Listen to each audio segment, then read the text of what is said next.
Halo teman-teman, datang lagi di Zona Pagi. Terima kasih telah mengklik video ini. Pada hari ini gue mau memberikan suatu referensi, atau gue ingin ibaratnya kayak sharing lah tentang ubahan apa yang dilakukan untuk mobil daily use yang ada di belakang ini. Perkenalkan, Honda Brio tahun 2017.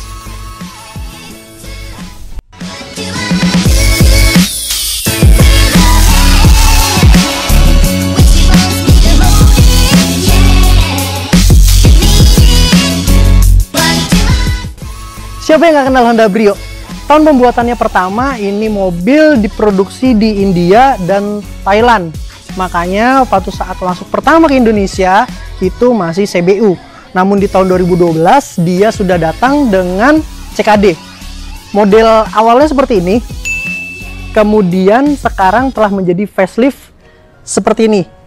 Nah, ini adalah unit yang ibaratnya pemakaian harian. Yang banyak banget ditanya di komen adalah perubahan-perubahan yang dilakukan di Honda Brio yang gue pakai ini. Mobil ini sangat irit ya teman-teman. Jadi setelah dipakai dan kita gunakan dalam kota, kita bisa mencatatkan 18 km per liter. Lalu kalau kita jalan keluar kota itu bisa 21 km per liter. Dan gue juga pernah ada cerita, gue pernah dari Cibinong, dari Bogor, gue pernah ke daerah Purwokerto, dan itu jalannya itu menanjak dengan banyak isi full. Itu kita bisa mencatatkan 1:22 km per liter, which is itu sangat hemat. Memang mobil ini masuk dalam sistem pemerintah di LCGC. Selain hemat, juga pengendaliannya yang memuaskan menurut gua. Bagian yang paling terlihat adalah sektor kaki-kaki. Jelas, velg paling stand out kalau kita bawa jalan. Velg ini udah gue ganti ya. Jadi ringnya udah sekarang yang 15. Ringnya 15, bannya juga udah diganti pakai Hena dari Forsem. Ukuran bannya 195 5/50, ring 15. Testimoni aja dari gua untuk penggunaan ban Forsem ini. Gripnya cukup bagus. Lalu dari sisi kebisingan atau sisi silentnya, gua rasa ini kurang silent sih ya, karena mungkin juga dari komponnya yang berkompon hard. Kalau misalnya teman-teman udah nonton review ini atau kurang lebihnya dari ban ini, bisa klik link di atas. Itu gue udah review ban ini sama velgnya juga. Dan di sini gue tambah mudguard juga ya. Sebenarnya ini sebelumnya belum gue tambahin mudguard. Jadi kayak hujan atau cipratan-cipratan tuh kayak lebih mudah masuk ke bagian body-body. Karena kenapa? Karena offsetnya itu atau edge-nya itu lebih keluar dari sisi bodinya. Sama seperti yang terjadi di bagian ban belakangnya. Ban belakangnya juga kemarin, selain dia muncrat ke belakang, juga dia reboundsnya terlalu rendah. Jadi ini gue naikin nih sebenarnya sekarang. Jadi seperti video yang kemarin yang gue jelasin ke teman-teman, bahwa kalau kita isi full itu dia sisa 2 jari segini. Jadi sehingga kalau misalkan ada bumpy atau bagaimana, dia kan pernya akan bergerak sehingga dia ngegrepes bagian ban dalam, bagian luarnya. Kalau misalnya ini dilanjutin rada serem juga. Ada kemungkinan bahwa kita tambahin karet satu, atau diganti coilover, atau ditinggiin. Nah sekarang keputusannya adalah kita tinggiin dulu. Untuk coilover atau bagaimana itu nabung dulu. Oke, dari sisi kaki-kaki selesai sampai di situ, nggak ada perubahan lagi dari pelek ataupun dari bagian bannya. Oh ya, di belakang juga kasih mudguard juga ya. Saya kasih mudguard. Nah buat teman-teman yang pengen tahu kalau misalkan ditambah ring 15 dengan ketebalan ban 50 itu setinggi apa? 1 jengkal. Karena kenapa? Kemarin itu sewaktu ring 14 itu, terutama bagian depan itu lebih rentan untuk gasruk. Karena dia lebih rendah ya, lebih ceper. Itu kemarin sekitar seginilah tingginya. Sekarang sudah lebih aman untuk dibawa ke jalan-jalan yang agak membahayakan. Cuman tidak disarankan untuk off-road ya. Lanjut kita ke sektor belakang. Di sektor belakang ini nggak ada perubahan yang berarti. Yang paling terlihat atau nyata adalah penambahan ductile ini. Kalau misalkan kita beli di luar, kalau nggak salah itu harganya 2,5. Dan kalau kalian lihat di sisi kiri sini, di sini ada stiker Pinky Guard. Jadi kalau kalian pernah nonton videonya Ridwan Hanif, dia pakai peredam Pinky Guard. Di sini di mobil ini gue juga pakai. Nanti gue kasih tahu gimana impresi gue tentang Pinky Guard. Ya teman-teman, ntar dulu, kuncinya sedikit merepotkan. Oke, di bagian belakang ini yang paling sering kalian tanyakan nih, tentang headrest adjustable yang udah gue lakukan perubahan di sini. Jadi kalau gue baca di kolom komentar itu banyak banget orang yang nanya, Bang, kenapa di belakangnya bisa headrestnya beda gitu? Harganya berapa dan buat di mana? Jadi ini headrest memang tambahan ya, aslinya untuk Brio itu seperti pocong. Jadi headrestnya itu nyatu sama bagian badannya si jok belakang. Nah ini harganya sekitar 1,5 juta, 1.500.000. Ini ditambahin tulang, dalamnya ditambahin tulang sama abangnya. Jadi ini konsepnya adalah kita bikin sendiri, jatuhnya kayak modifikasi di bagian jok. Di bagian jok tidak ada yang dirubah selain perubahan ini dan penambahan jok cover dari kulit ini. Ini juga bukan kulit asli sih. Oke, impresinya adalah kalau sekarang lebih nyaman ya, karena adanya headrest. Headrestnya juga empuk, jadi kalian bisa request ke tukang jok untuk membuatkan headrest. Ini jauh lebih nyaman loh. Jadi kalau misalnya kita perjalanan jauh, ini dengan posisi mengemudi gue, kaki juga bisa masuk ke bawah, dan ini nyaman banget ketimbang kita tanpa headrest di belakang. 1.500.000 kalian bisa spare duit untuk bikin headrest belakang. Oke bro, ini kita udah di bagian depan. Kalau kalian tahu perbedaannya adalah armrest.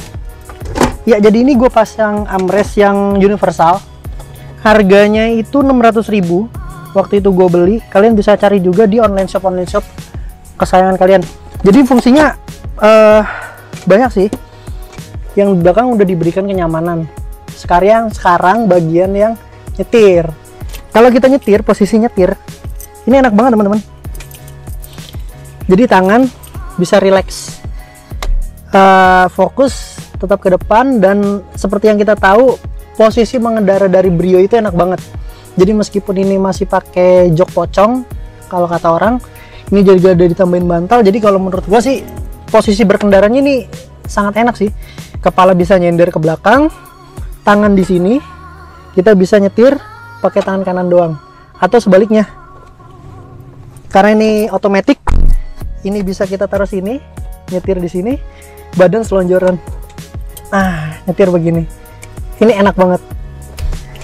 Dan fungsi lainnya adalah selain buat armrest, dia juga sebagai tempat penyimpanan. Tempat penyimpanan, lalu di sini ada soket. Soket-soket ini fungsinya untuk mengalirkan listrik charger ke bagian penumpang belakang. Jadi di depan ini ada soket yang akan masuk ke bagian sini, bagian indikator di dalam mobil ini, di lighter. Kemudian akan keluar outputnya di bagian belakang. Jadi ya penyalur listrik lah untuk charger handphone. Dan banyak juga ada di belakang itu ada 4 slot. Di depan itu ada 1 slot di bagian kiri dan 1 slot input, 1 slot input lagi. Jadi inputnya ada 2 slot.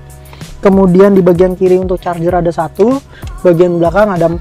Kapasitas mobil ini 5 orang. Luar biasa.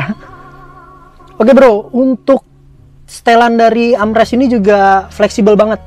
Jadi pertama kita bisa menurunkan ini. Nah, kalau posisi kita lebih nyaman di sini bisa diturunin. Kalau misalkan posisinya kita mau berpindah dari bagian kiri ke kanan, dari kanan ke kiri, itu mengganggu, kita bisa dorong ke belakang seperti ini. Atau misalkan cuma mau setengah doang juga bisa gini, atau maju banget. Tapi posisi paling enak adalah posisi paling maju dan ininya diangkat, kita naikin. Ini nyaman banget. Oke teman-teman, gue mau menunjukkan sertifikat atau garansi lah yang kita dapat saat kita melakukan atau memasang dari Pinky Guard. Ini sertifikat dari Pinky Guard, sertifikat peredam suara. Ini buat nunjukin aja kalau gue bener-bener udah masang. Ini adalah saat-saat yang paling kalian tunggu. Kita mau ngetes, atau bukan mau ngetes sih, kasarannya kita mau review tentang peredam dari Pinky Guard.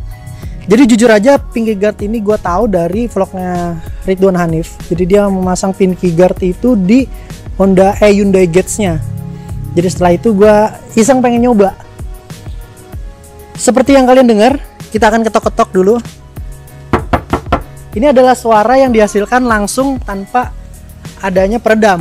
Jadi yang gue kasih tahu dulu ke teman-teman, peredam ini saya lakukan di bagian sini, bagian bodi-bodi pintu, kemudian disemprotkan juga di bawah, di bagian spakbor, di bagian bawah juga. Jadi kalau menurut mereka itu peredam ini double fungsi, bisa sebagai anti karat dan juga peredam suara. Untuk testimoninya kita lihat dulu. Ini suara yang dihasilkan oleh Brio sebelum dikasih ke peredam. Kemudian ini yang telah diberikan peredam.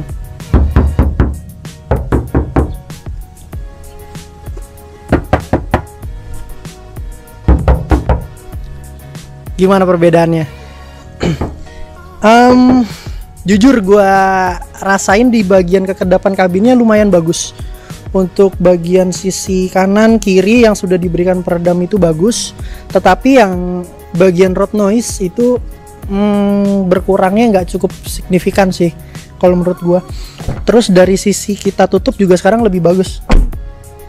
Selain itu juga gua tambahin karet-karetnya. Karet-karet di Brio itu tadinya itu nggak double teman-teman, jadi dia cuma satu balon aja. Dia satu balon, sekarang gua tambahin double balon. Jadi suaranya lebih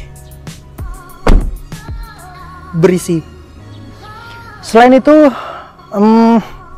oke, di bagian dalam juga, ini gue kasih karpet mie. Karpet mie ini lumayan bagus sih fungsinya. Jadi yang kalian ketahui tentang karpet mie bahwa kotoran akan terserap atau terperangkap di dalam karpet ini. Ya, ini harganya memang lebih mahal dari karpet-karpet pada umumnya sih, tapi worth it lah menurut gua. Harganya sekitar 400 sampai 500 ribu kalau bagiannya cuma 2 row aja. Kalau yang panjang seperti Avanza, Expander dan lain-lain itu sekitar 600 ribu. Dan ini motifnya juga ada 2, yang warna double color sama yang single color. Yang punya gua single color doang. Oke teman-teman, sekian dulu video dari kami tentang ubahan apa yang kita lakukan di Honda Brio ini. Tujuannya adalah untuk menambah kenyamanan. Selain menambah kenyamanan, juga menambah keindahan dari penampilan mobil ini. Bila kalian suka dengan video ini, silahkan klik like, komen, dan subscribe supaya kita bisa hadirin konten-konten yang lebih menarik dari ini. Gua Kalis dari Zona Pagi, di belakang ada Ferdi. Thank you, sampai jumpa di next video.